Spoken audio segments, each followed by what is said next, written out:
I read somewhere in the rematch clause where he said he don't know if he'll take it if he lose or when he lose, as you might think. Do you believe him? If I beat the will out of him, he probably won't take it. Wow. What's good, YouTube? It's your boy, Blue Blood Sports TV, back at y'all with another one.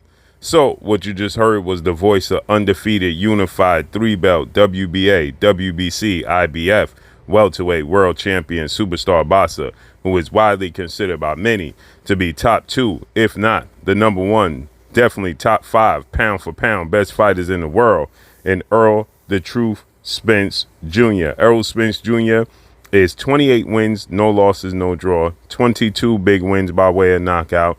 He is 33 years of age, 5'9.5" with a 72-inch arm reach. With that said, he's going into the biggest fight of his career, of his life in the sport of boxing, July 29th, Las Vegas, Nevada, T-Mobile Arena, when he takes on undefeated three-division world champion, former junior welterweight undisputed world champion, currently the reigning WBO welterweight world champion, who is widely considered by many to be the number one best pound for pound fighter in the world, in Terrence Bud Crawford. Terrence Crawford is 39 wins, no losses, no draw, 30 big wins by way of knockout. He is 35 years of age, 5'8" with a 74-inch arm reach. With that said, they are promoting, doing interviews and going on tours, press tours, and doing radio interviews, podcast interviews, any interviews they can to promote this mega fight.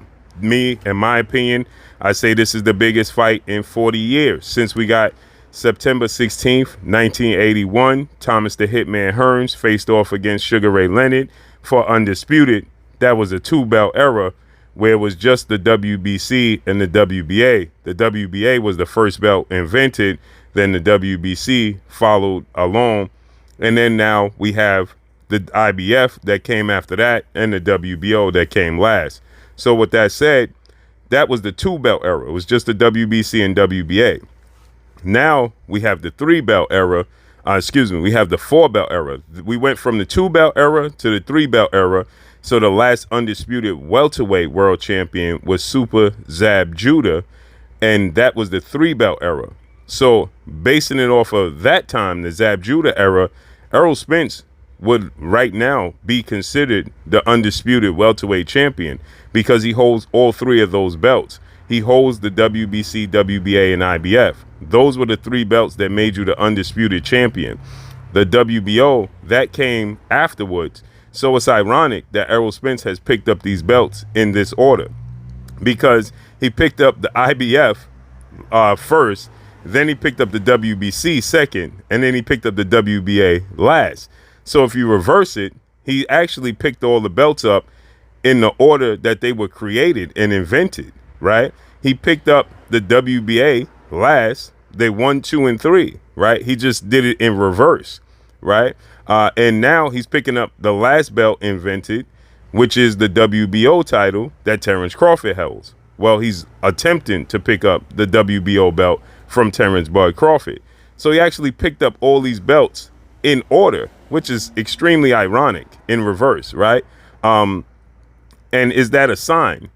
With that said, Errol Spence, he stated that when doing this interview in this podcast, he stated that he is going to break Terrence Crawford's will. He plans to break Terrence Crawford's will. Now, we know a part of this deal was a rematch clause. Terrence Crawford and Errol Spence have an immediate rematch clause. The loser can immediately petition and activate the rematch clause within 30 days. So they have till August 29th. They fight July 29th. So they have until August 29th to activate the rematch clause. And then the winner, if they don't do it in that timely fashion, then the winner of the fight can then move on and do what he so chooses. And this is widely expected that both guys will fight their next fight at 154, junior middleweight, super welterweight division. So it's expected that the rematch would take place at junior middleweight, okay, 154. And now the path has been even cleared even more, because now the undisputed 3-time junior middleweight world champion, superstar boxer, top 5 pound for pound best fighter in the world, Jamel Ironman Charlo, who is 35 wins, 1 loss, 1 draw, 19 wins by way of knockout. He has now decided that he is going to move up to a super middleweight, 168. He is 5'11" and a half with a 73.5-inch arm reach, and he's 33 years of age, and he's going to challenge 4-division world champion Mexican superstar boxer, who is currently the undisputed super middleweight world champion, widely considered by many to be the face of the sport of boxing, in Saul Canelo Alvarez. Canelo Alvarez is 59 wins,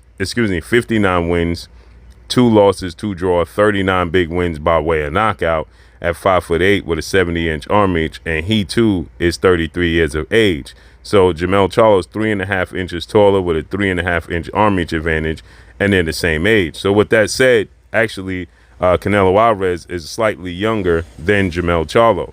So they're going to fight September 30th, Las Vegas, Nevada, T-Mobile Arena. So the path has been cleared for Terrence Crawford, Errol Spence winner, to become a world champion at 154, for Errol Spence not to have to step on his close friend, stablemate, and training partner Jamel Charlo's toes. Jamel Charlo trains with well-renowned 2-time trainer of the year, future Hall of Famer Derrick James as well. Okay, and that, was going to be, very, very interesting to see how that would play out. In the case of Terrence Crawford, he was looking to become a 3-division undisputed world champion. Should he win this fight against Errol Spence July 29th, then he would become a 2-division undisputed world champion, the first male to do so.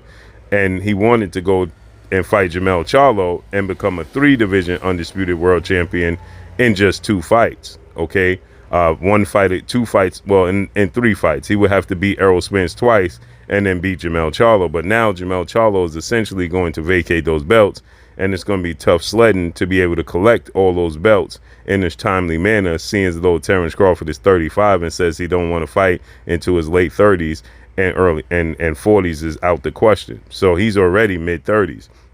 Now he can become a 4-division champion, beating Errol Spence twice and then fighting somebody else for the vacant belts at 154. And he could become a 4-division champion and 2-division undisputed champion. But the road to becoming undisputed is going to be tough for Terrence Crawford. For Errol Spence, he seems to have more time to be able to collect those belts at 154 and become an undisputed 2-division champion. With that said, Errol Spence, he stated that once I beat the will and the stuffings out of Terrence Crawford, there probably won't be a rematch. As he was asked, Terrence Crawford stated that, the loser may not want a rematch, seeing as though they may just get beat so handily and so badly that they don't have no interest in activating the rematch clause. So Errol Spence says, when I beat him and beat the will out of him, he may not want a rematch clause. But I'm hard-pressed to see, regardless how this fight ends, unless there's an injury, I can't see the loser of this fight not activating the rematch clause, seeing as though they both have huge egos. They both have huge chips on their shoulders. They both have huge competitive natures, and they both have a lot of pride. And so the loser of this fight is going to want to run it back for sure. And this is a historic event and a historic fight.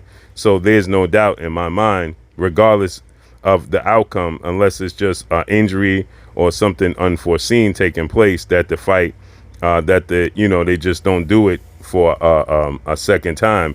But I could possibly see a third time. That's how competitive these two guys are. So for Terrence Crawford's will to be broken is going to be highly impressive, and for Errol Spence's will to be broken, that would be highly impressive.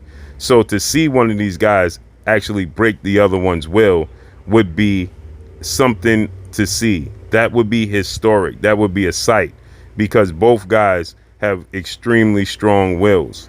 That's their fighting style. That's the makeup of their nature. And it would be extremely hard. It's already hard to see one of these fighters losing, but it would be extremely hard to see one of their wills broken and one of them wave the white towel. That would be something. That would be a sight to behold, and that would be epic. Remember, we today's time look at guys like legend, iconic, Hall of Fame superstar boxer, Hands of Stone, Roberto Duran, when Sugar Ray Leonard broke his will. That was historic, and has never been forgotten to this day. When you think about Roberto Duran to this day, you think about him saying no mas. So that would be something special to see one of these guys' will broken. And then this video is personally about Errol Spence breaking Terrence Crawford will. That would be huge. So let's see how this plays out and unfolds. That's all I got for y'all. Make sure you hit the like button, drop a comment in the comment section. Let me know what y'all think. Y'all already know what it is. It's your boy Blue Blood Sports TV. Hate, like, comment, and subscribe. You haven't subscribed, hit the subscribe button, hit the like button, hit the bell icon to get all the new notification. Follow me on Instagram at Blue Blood Sports TV, all one word. That's all I got for y'all. It's your boy Blue signing off. I'm gone. Peace. This is Amanda, the Real Deal Serrano, and you're watching Blue Blood Sports TV.